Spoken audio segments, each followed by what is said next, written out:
Kinagabihan, hindi mapakali si Leia sa kanyang maliit na silid. Nasa tapat lamang iyon na master's bedroom, kung saan malamang ay naroon sina Ethan at Carla. Kahit anong pilit niyang ipikit ng kanyang mga mata, ang nasa isipan niya ay lumilipad pa rin sa kabilang kwarto. Pinakinggan niya ang bawat tunog, mga yapak, mahihinang tawa, at minsan ay mga mahihinang pag-uusap. Para siyang tinotormenta ng mga tunog na iyon. Bakit mo ako pinakasalan kung siya rin lang ang magiging kasama mo sa kama, Ethan? Bulong niya sa sarili habang napapaluha. Hindi na niya napigilan at tumayo siya. Tahimik na bumaba papunta sa garden. Umupo siya sa lumang bench kung saan madalas siya magmuni-muni. Tumingala siya sa mga bituin. Para sa kanya, sila ang mga saksi sa lahat. Sa kanyang mga luha, sa mga dasal niyang sanay marinig ni Ethan, ang tibok ng kanyang puso. Makalipas ang ilang minuto, nagulat siya na may marinig na mga yapak papalapit ng kanyang lingunin. Si Ethan iyon. May dala itong jacket na kaagad isinampay sa kanyang balikat. Bakit ka nandito? Hindi ka ba nilalamig? Malamig pero may bahid ng pag-alaala. Ang tinig ni Ethan. Hindi po. Sanay na ako mag-isa sa lamig, sabi ni Leia. Mahina pero may kirot. Nakatitig lamang siya sa mga bituin at pinilig huwag salubungin ang mga mata ni Ethan. Napagbuntong hininga ang lalaki at umupo sa kabilang dulo ng bench. Saglit silang natahimik. Isang tahimik na puno ng mga bagay na hindi masabi. Sa wakas ay nagsalita si Ethan. Leia, hindi ko intensyon na saktan ka. Alam mo naman na ang kasalang ito ay isang kasunduan. Mabilis sa putol ni Leia. Ngumiti siya ng mapait. Oo, alam ko. Kasunduan. Para mapanatili ang mga shares ng pamilya mo sa hotel. Para maayos ang mga merger contracts. Para hindi masira ang pangalan ninyo. Napakagat-labis si Ethan. Hindi niya alam kung paano sasagutin iyon. Dahil iyon ang katotohanan. Pero nang makita niya ang mga mata ni Leia, puno ng lungkot at pagod, para may kaanong kirot at sumikdo sa kanyang dibdib. Leia, mahina niyang tawag. Para bang gusto niyang humingi ng tawad, pero hindi niya mailabas. Tumayo na si Leia. Binaling niya ang kanyang tingin kay Ethan, at sa unang pagkakataon, ay malaya niyang ipinakita ang sugat niya. Salamat sa jacket. Pero sana kahit minsan ay kaya mo akong mahalin gaya ng pagmamahal ko sa iyo. At tuloy na naglakad papalayo si Leia. Iniwan si Ethan na nakaupo pa rin doon. Nakatulala. Hawak ang sariling dibdib na tila ba biglang hindi makahinga. Pagising kinabukasan, tila ba may naiwan pang malambig na ulap sa dibdib ni Ethan. Buong gabi siyang balisa. Paulit-ulit na bumabalik sa kanya ang mga salita ni Leia kagabi sa hardin. Sana kahit minsan, kaya mo akong mahalin, gaya ng pagmamahal ko sa iyo. Para siyang sinuntok sa sikmura. Hindi niya maipaliwanag kung bakit ganoon ang tama sa kanya. Hindi ba't alam naman niyang sumulat sa poll kung ano ang papel ni Leia sa kanyang buhay? Isang kasal na nakatali lamang sa isang papel. Nilikha para sa negosyo at reputasyon ng kanilang mga pamilya. Pero bakit sa simpleng mga mata ni Leia na puno ng sakit at pagod? Parang may parte sa kanya na gustong humingi ng tawad. Gustong yakapin siya. Gustong gawing totoo ang lahat. Habang nasa opisina ng hotel, ay pilit pa rin niyang itinutuon ang atensyon sa mga documents. Nasa harapan niya ang mga quarterly projections, mga bagong disenyo para sa luxury suits, at mga kontrata para sa mga investors mula sa Dubai. Pero sa bawat pahina ng kanyang binubuklat, ang mukha ni Leia, ang kanyang nakikita, ang mga mata nitong puno ng pagtataka at sakit, ang mga luha nito na pilit ay tinatago. Ang tinig dito na mahina, ngunit puno ng pag-ibig. Nang pumasok ang kanyang sekretarya upang ipasign ang isang kontrata, hindi niya namalaya naglagay siya ng isang lagda sa maling page. Sir, sa kabila po ang signature ninyo. Magalang na paalaala ng sekretary. Oo, sorry. Ang tanging na isagot ni Ethan, sa kanya inayos ang papel. Hindi siya mapakali. Kahit matapos ang ilang oras, ay nagdesisyon siyang bumalik sa mansyon na mas maaga kesa nakagawian. Pagdating niya sa bahay, tahimik ang paligid.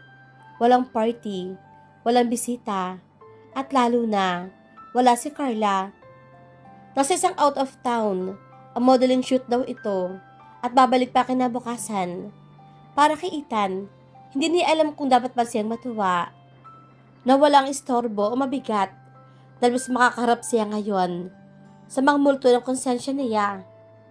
Habang siya naglalakad sa hallway, papunta sa kanyang study, ay kanyang nadaanan na maliit na silid ni Leia. Hindi niya alam kung ano nang tulak sa kanya, pero napahinto siya. Mahina niyang itinulak ang pinto. Hindi nakalak. Pagbukas niya, nakita na sila yung nakatalikod sa kanya. Nakaupo sa gilid ng kama. May tinatahi sa kamay. Isang maliit na puting bulsa ng dress na tila pinapalitan ng bagong lace. Napakaganda ni Leia. Kahit pa simpleng-simple lang ang suot. Nakalugay ang buhok nito. Bumabagsak sa likuran. Tahimik lamang ito. Tila ba buong mundo ay nasa kanya ginagawa sa pananahi ang atensyon. Hindi rin na malayang napangiti na pala siya. May anong kakaibang init sa kanyang dibdib. Ito pala si Leia, kapag walang takot, kapag abala sa sariling mundo. Anong tinatahi mo? Mahina niyang tanong. Nagulat si Leia at muntik na mabitiwan ng karayom. Ethan, pasensya na po. Hindi ko na malayang nakapasok na kayo. Lumapit siya at umupo sa tabi nito. Tinignan niya ang tela. Para saan to? Para po sana sa damit ko sa Sunday Mass. Gusto ko pong ayusin kasi medyo napunit nung nakaraang linggo. Mahina nitong tugon. Nahihiya. Tahimik silang dalawa hanggang sa maya-maya ay kinuha ni Ethan ang kamay ni Leia na may maliit na tusok ng karayom na tila ba nasugatan ito. Natusok ka, sabi niya. Kunot ang noo. Dahan-dahan niyang dinampian ng hinlalaki ang maliit na sugat. Simpleng sugat lang iyon, pero para bang buong mundo ni Leia ay tumigil sa sandaling iyon. Hindi po, maliit lang. Nahihiyang sabi ni Leia, pero hindi niya binawi ang kamay. Nagtagal sila sa ganoong posisyon. Tahimik, magalapit. Para bang may di nakikitang lubid na pilit silang ibinubuhol na magtama ang kanilang mga mata. Parang sandali silang parehong nakalimot kung sino sila. Isang bilyonaryo at isang nare-respeto niyang maid, pero lihim na asawa. Sa halip, parang dalawang pusong parehong naguguluhan, parehong sugatan. Bago tuluyang lumabas ang kwarto, ay nagsalita si Ethan. Mababa ang tinig pero parang puno ng bigat. Leia, salamat kasi. Kung hindi dahil sa'yo, baka matagal na ako naligaw. Hindi na nakaimik pa si Leia, pero may isara ni Ethan ang pinto. Saka lang niya naramdaman ang mabilis sa tibok ng kanyang dibdib. Napahawak siya sa kanyang dibdib. Napangiti ng konti, kahit may luha sa gilid ng kanyang mga mata. Nang gabing ring iyon, sa kanyang sariling kwarto, hindi mapakali si Ethan. Tumayo siya sa veranda at pinasdan ang mga bituin. Parang sumasabay ang malamig na simoy ng hangin sa kaguluhan ng kanyang isip. Doon niya na-realize. Unti-unti nang may nagbabago sa kanya at baka nga, nagsisimula na siyang bumigay sa kanyang damdaming pilit na pinipigilan para kay Leia. Kinabukasan, tila naman ulit ang lahat sa Monteverde Mansion. Si Ethan ay maagang umalis para dumalo sa isang board meeting sa hotel. Sila yan naman nagpatuloy sa kanyang mga gawaing bahay, pero may kakaibang sigla na ngayon sa kanyang mga galaw. Hindi man niya aaminin. Ang simpleng pag-alaala ni Ethan kagabi ay tila ba nagsindi ng maliit na ilaw sa kanyang loob. Isang ilaw na matagal nang pinapatay ng lungkot at takot.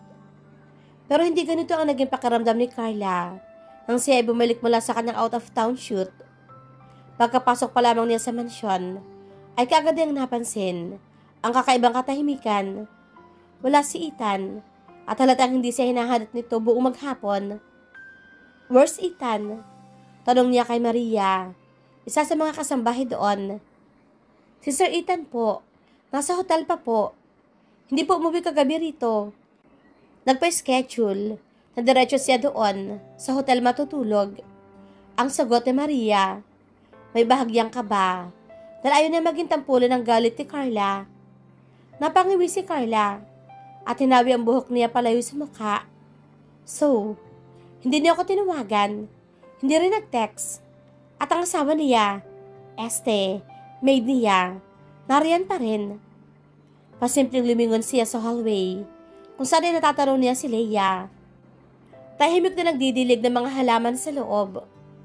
"Leia!" Malakas siyang tawag. Napalingon si Leia, bahagyang kinabahan. "Opo, ma'am." Lumapit si Carla, nakataas ang kilay. "Anong ginagawa mo habang wala ako rito, ha? Nagpapakit ka ba kay Ethan? Don't you dare forget your place, Leia. Maid ka rito. Wag kang umasa may lugar ka sa buhay niya." Pilit ang ngumiti si Leia, kahit pabahagyang nanginginig ang kanyang mga kamay. "Hindi po, ma'am. Ginagawa ko lang po ang trabaho ko." "Good. Dahil kung sakaling malaman kong lumalampas ka sa dapat mong katayuan, sisiguraduhin kong wala kang iba magiging trabaho. Dahil kahit saan sa lungsod na ito, naiintindihan mo?" "Opo, Ma'am Carla." Mahina nitong sagot. Pero nang tumalikod na si Carla, ay napakapit siya sa kanyang dibdib. Para siyang tinuhog na malamig na sibat sa katotohanan. Samantala sa hotel, matapos ang board meeting, ay hindi mapakalis si Ethan. Imbes na dumiretso sa kanyang executive office, bumaba siya sa grand lobby kung saan may piano lounge. Naupo siya roon at pinasdan ng mga tao. Doon niya na-realize kung gaano siya napalayo sa dating siya, kung paanong puro numbers, investments, at image ang mundo niya, kung paano nga simple mga ngiti at alakhak ni Leia ang nagsimulang bumasag sa kanyang mundong iyon. Nilingon niya ang kanyang phone. Walang bagong text mula kay Carla, pero naroon ang isang maliit na mensahe mula sa kasambahay na si Maria. "Sir, nakauwi na po si Ma'am Carla. Nag-usap po sila ni Ma'am Leia." Napakunot ang noo ni Ethan. May kakaiba siyang kabang naramdaman. Isang instinct na parang gusto niyang kaagad umuwi para tingnan si Leia at tiyakin na maayos ito. Pinilit niyang itanggi sa sarili ang dahilan kung bakit siya biglang balisa. Pag-uwi niya ng mansyon kinagabihan, nadatna niyang tahimik ang buong bahay. Si Carla ay nasa sala, nakahiga, at nagbabasa ng magazine, habang nakataas ang mga paa sa sofa, tila isang reyna na naghihintay alawin. "Ethan," tawag nito nang siya ay makita. "Hindi mo man lang ako tinawagan. I was worried." "Busy ako buong araw, Carla." Maiksing sagot ni Ethan habang tinatanggal ang kanyang coat. "Busy? Or busy with someone else?" Malandi pero may tinatagong tusok sa tinig ni Carla. Napalingon siya kay Leia na nag-aayos sa mga bulaklak sa isang vase sa gilid ng sala. "Don't start, Carla," mariing sabi ni Ethan, pero naramdaman niya ang tingin ni Leia na parang may bahagyang takot. Pagsapit ng gabi, nagkaroon sila ng isang maikling dinner. Sila yan nagserbisyo sa mesa, tahimik at maingat. Tuwing mapapatingin siya kay Ethan, nahuhuli niyang nakatitig din ito sa kanya. May mga matang puno ng iniisip. Pag-akyat ni Carla sa kanilang kwarto upang maligo, hindi napigilan ni Ethan na lapitan si Leia sa kusina. "Leia," mababa ang kanyang boses, halos pabulong. Napalingon si Leia, bahagyang natigilan. Opo." Lumapit si Ethan at maingat na hinawakan ng kamay ni Leia. Mainit ang kanyang palad. Tila may sariling buhay na gumapang sa balat ni Leia. "Kung may sinabi si Carla na hindi maganda, sabihin mo sa akin. Ayoko hinahamakan niya. Napatingin si Leia sa kanya. Baka sa mukha ang sorpresa. Hindi mo kailangan gawin ito para sa akin. Gusto kong gawin. Mabilis sa putol ni Ethan. Napalunok siya. Hindi ko alam kung bakit, pero gusto ko. Sandaling katahimikan. Hanggang sa unti-unti, gumuhit ang ngiti sa mga labi ni Leia. Isang ngiting puno ng sakit at pag-asa. Inangat niya ang kanyang kamay na magkahawak at idanampi sa pisngi nito. Tila ba gusto niyang lasapin kahit pa ilang segundo. Ang init niyon. Salamat, Ethan. Mahina niyang sabi. Bago siya tuluyang bumitaw at bumalik sa kanyang mga gawain, hindi niya alam na nakatingin pala si Carla mula sa hagdan. Malamig ang mga mata nito at tila bumabalangkas ang kung anong plano. Kinabukasan, maagang nagising si Leia upang ipaghandog ng almusal sina Ethan at Carla. Tahimik siyang gumalaw sa kusina. Maingat na hindi makalika ng kahit anong kalabog na maaaring ikainis ni Carla. Pero hindi na maiwasang mapangiti ng maalaala ang paghahawak nila ng kamay ni Ethan kagabi. Isang simpleng haplos na para mabinigyan siya ng dahilan para muling mangarap. Habang nilalapag niya mainit na kape sa mesa, bumaba si Ethan mula sa hagdanan. Hindi niya alam kung sinadya nito o natural lang talaga. Pero na magtama ang kanilang mga mata, isang maliit na ngiti ang sumilay sa mga labi nito. At iyon lang, kumalabog ng kaagad ang puso ni Leia. Good morning, bati ni Ethan. Mas mahina kaysa normal niyang tono. Parang pribado lang nilang dalawa. Good morning din po. Maingat na sagot ni Leia. Nag-iwas ang tingin dahil baka makita ni Carla. Maya-maya ay bumaba na rin si Carla. Nakasuot ito ng eleganteng silk robe na kulay emerald green. Pagkakita pa lang nito kay Leia, agad na kumunot ang noon nito. Ano na naman ang pinagtitingin na ninyo dyan? Nakataas ang kilay nitong tanong. Walang naisagot si Leia. Mabilis siyang kumilos para ihain ang omelette sa plato ni Carla. Pero bago pa man siya makaalis, hinabulot ni Carla ang kanyang braso. Hindi masakit, pero sapat para maramdaman ni Ethan ang init ang galit na bumalot sa ere. Next time, Leia, make sure na hindi hilaw ang luto ng itlog ko. Ayoko nang parang latak pa ng dugo yung mga hilaw na iyan. Naintindihan mo ba? Opo, ma'am. Pasensya na po. Mahinang sagot ni Leia. Yumuko siya at saka mabilis na bumalik sa kusina para itama ang kanyang niluto.